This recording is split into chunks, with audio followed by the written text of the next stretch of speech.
Hello नमस्कार निवास किचनमध्ये आपले स्वागत आहे।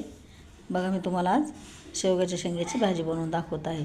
अगोदर आता आपण ह्या स्वच्छ धुवून आणि याचे सालं काढून घेऊया। बघा आता हे शेंगा चांगले मी सोलून घेतल्यात। आता धुवून स्वच्छ चांगले यांना शिजवून घेऊ आपण।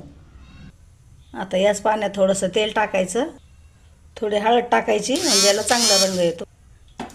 चांगले शिजू द्यायच्या शेंगा मस्त। चांगल्या शिजत आल्यात। आता तोपर्यंत आपण मसाला तयार करून घेऊ। बघा याच्यासाठी मी काय काय मसाला घेतला ते दाखवते। हे कांदा, लसूण, अद्रक, थोडंसं खोबरं, हिरवी मिरची आणि एक टमाटर कापून मी हे वाटण तयार करून घेतलेलं आहे। हा कांदा आहे, हे टमाटर पत्ता,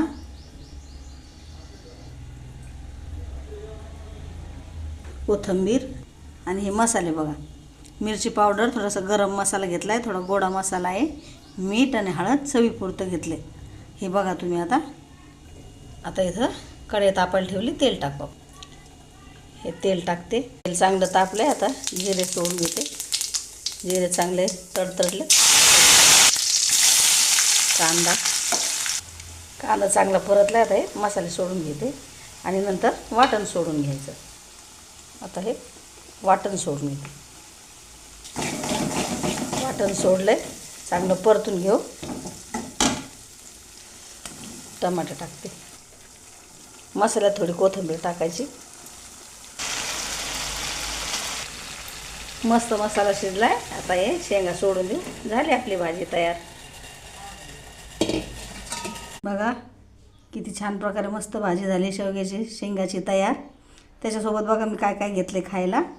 चपाती, थोडे वाटाणे, जवसाची चटणी आहे, लिंबू, कांदा, गाजर।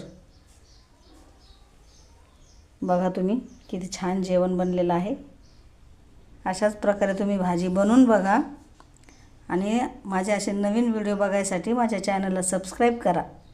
आवडली रेसिपी तर लाईक करा आणि कमेंट करा। चला भेटूया अशाच नवीन रेसिपीमध्ये पुढील। ठीक आहे, बाय।